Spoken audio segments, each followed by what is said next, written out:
Hey guys, this is Yuri K and welcome back. In today's video, I will be discussing organic food. I will be explaining the differences between organic food and conventional food and why I personally choose to eat organic food. First, we have to begin by defining what organic food is. Organic food is food that has been grown in its natural, raw, and unadulterated state. It's food that has been grown the way that nature intended it to be, and it has been grown this way since humans have been on Earth, and lasting all the way until about the early 1900s. A lot has happened since then.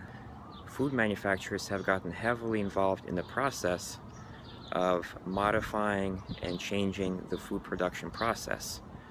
Hence, the reason why we have conventional food today. Conventional food is the food that we most often see in grocery stores, in the supermarkets, and the food that's cooked for us and served to us at the table at the restaurants that we go to. With conventional food, we have to basically explain how it is that food is changed or modified or tampered with. So let's begin by giving an example where we can go to a farm. Now on a farm, we grow fruits, vegetables, and various crops, as well as raise cattle, poultry, chickens, etc. Okay, so if we look at fruits and vegetables that are grown on the farm, they often get spoiled, they often rot and decay during the process that they're harvested and transported and shipped to our supermarkets. So in order for the food to last longer, a lot of farms will spray their food with insecticides or pesticides in order to keep the critters away and basically preserve their fruits and vegetables.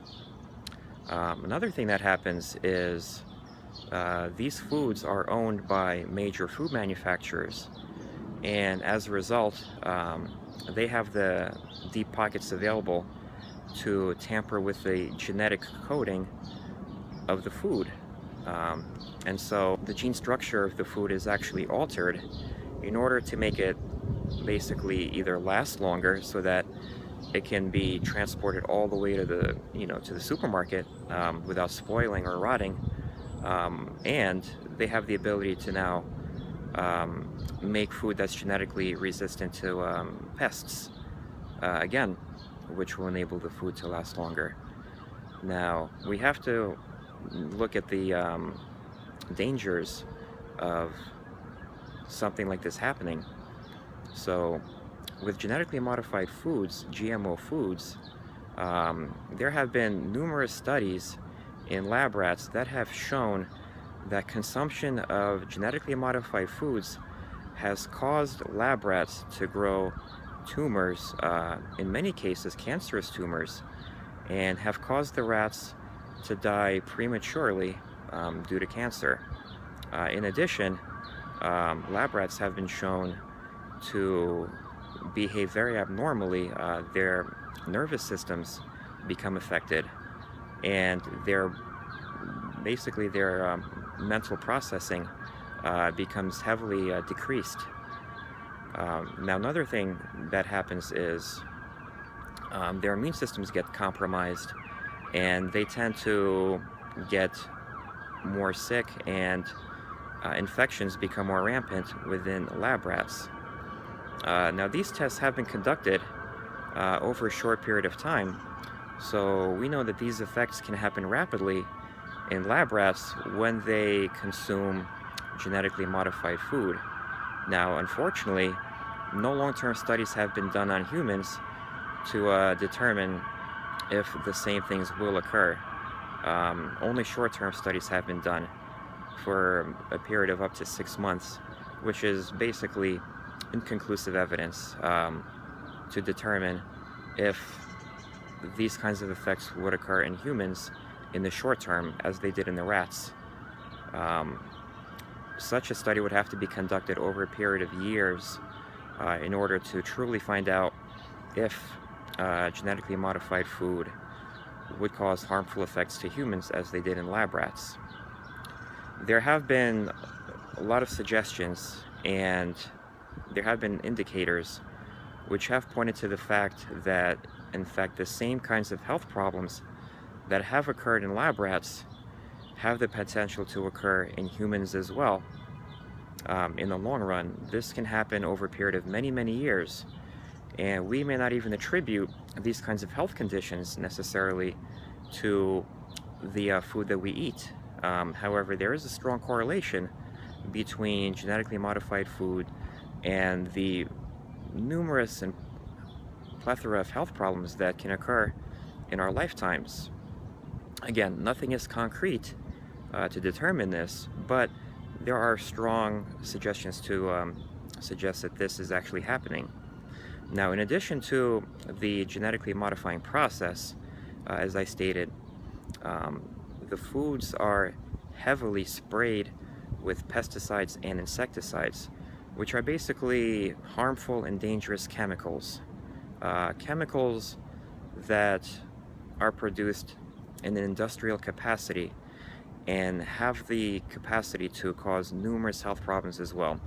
These are not the types of chemicals that the human body is meant to ingest and to digest. And in fact, the consumption of such chemicals, such industrial chemicals, tends to cause a lot of health problems in the body.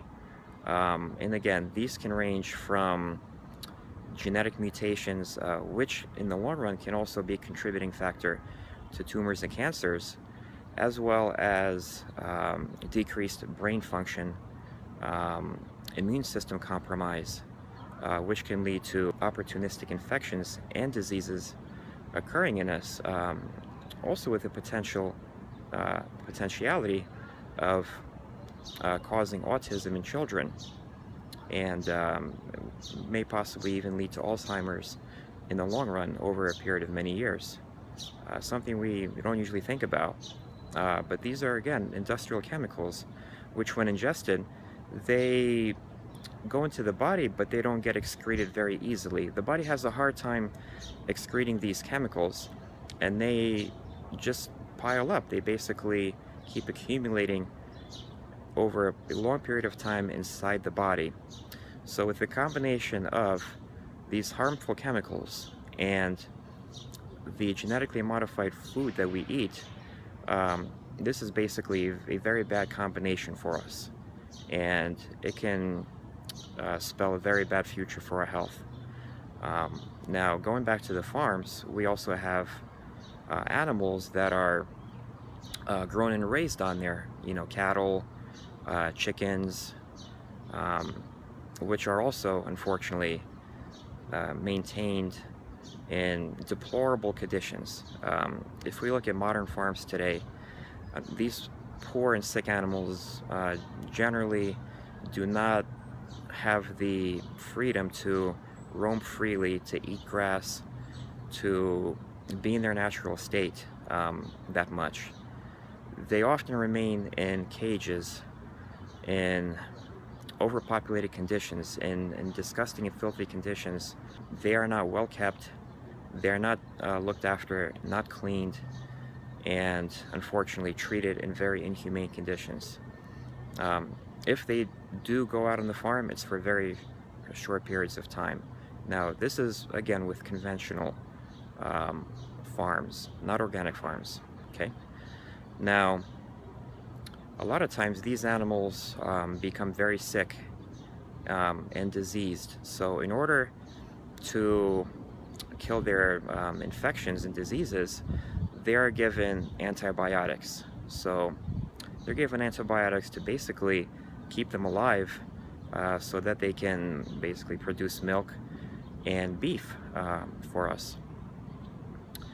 Now, in addition, a lot of times cattle are also given growth hormones so that they can grow faster and they can produce milk faster. This is a process that's going to speed up the time that it takes to get the milk and the beef to our stores so that we can consume it, which will of course increase the profits for the major food manufacturers, which oftentimes own these farms. Now, having these animals ingest growth hormones and antibiotics that they're given is a very unhealthy thing for them. In addition, they are given an unnatural feed consisting of corn. Instead of eating grass naturally on the farm, they're given a feed which consists primarily of corn. It's not their natural diet. And as a result, their omega levels are skewed in the favor of having an abundance of omega-6 fatty acids, which are harmful, as opposed to having omega-3 fatty acids, which are healthy.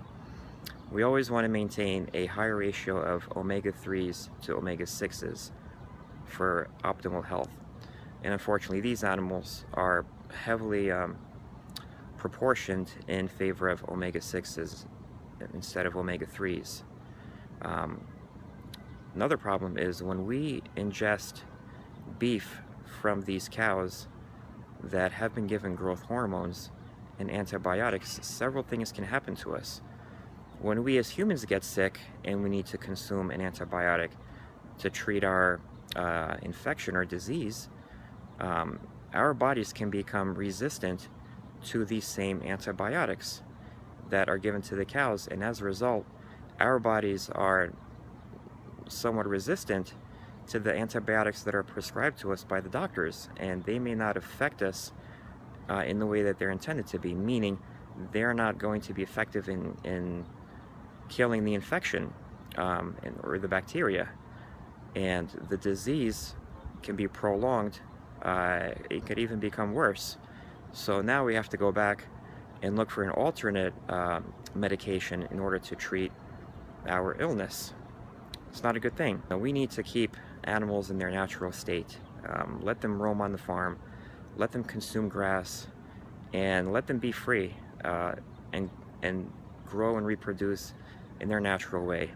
And when it comes time to slaughter them for the butcher shop or to milk them for their milk, let it come when it's intended to be. Okay. Now, another thing that happens is fish are also given an unnatural feed, and they're giving antibiotics as well to keep them healthy, because a lot of fish are kept in what's known as fish pools. They're basically pools where fish are grown and reproduce in basically very tight and enclosed environments, where they are basically, there's an overabundance, there's an excess population of fish in these pools. The same things happen to them as what happens to the cattle. They're living in overcrowded conditions, they become sick, they become diseased, and they're also given growth hormones and antibiotics. And unfortunately, recently, the FDA has approved salmon to become genetically modified. So for the first time in history, it is now going to be legal for food manufacturers to create GMO salmon, to basically alter their genetic structure. You know, these kinds of problems are going to reflect on us as humans, the consumers of the food. And these are basically the main reasons, guys, that I am against eating conventional food. I basically learned about this and educated myself about it roughly 12 to 13 years ago, and at that time I had a major awakening with regard to my relationship with food, and I realized that organic food is the only way to go. It's the way that food is intended to be grown, and it has been for most of humankind. There's just too many negatives involved with consuming conventional food, and I go out of my way personally to shop for organic food and to look for the healthiest options possible. So this is why I feel very strongly about eating organic food, and I think it's really the only way to go to maintain a healthy and fit body and system. So I hope you guys like this video. Take care and have a good one. Bye bye.